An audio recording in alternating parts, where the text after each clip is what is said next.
Oggi siamo all'ospedale Cafoncello di Treviso, dove 94 sindaci e amministratori del Trevigiano, diversi anche quelli provenienti dall'alta marca trevigiana, saranno interessati da un'operazione di vaccinazione collettiva anti-influenzale per dare un esempio importante a tutti i loro cittadini. Con Francesco Benazzi, direttore generale dell'ULSS 2 Marca Trevigiana, oggi 94 sindaci di tutta la provincia di Treviso qui per questa vaccinazione influenzale collettiva. Se io devo ringraziare i sindaci che sono i primi cittadini e sono il riferimento reale, vero della popolazione dei cittadini. Il fatto che i sindaci siano stati così disponibili ad essere, come dire, dei stakeholder, cioè delle persone di riferimento come sono nei loro territori, e dire ai loro cittadini bisogna vaccinarsi, per noi è stata una cosa eccezionale. Li ringrazio veramente per questa grande disponibilità.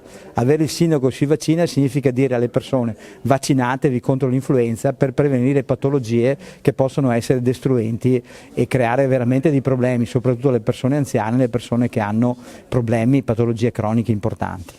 Con il sindaco di Conegliano, Fabio Chies, il sindaco è l'autorità sanitaria principale di riferimento per la comunità di un paese. Ecco, dare un esempio di questo tipo, la vaccinazione, 94 sindaci coinvolti, quanto è importante?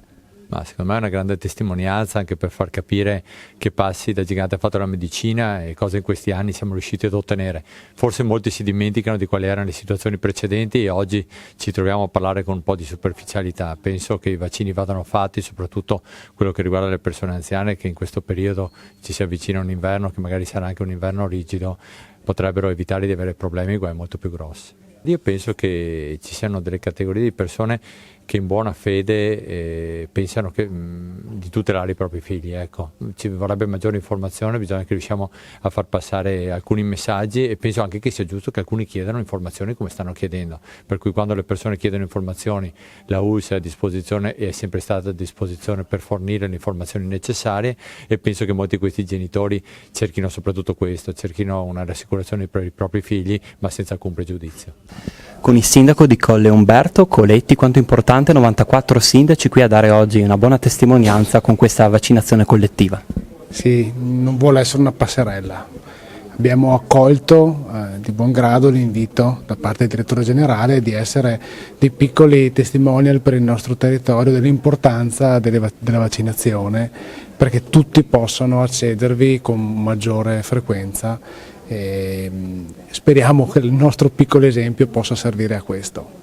Tobia Donadella, assessore alle politiche sociali del comune di Pieve di Soligo, oggi voi amministratori date un buon esempio a tutti i cittadini per la vaccinazione collettiva anti-influenzale.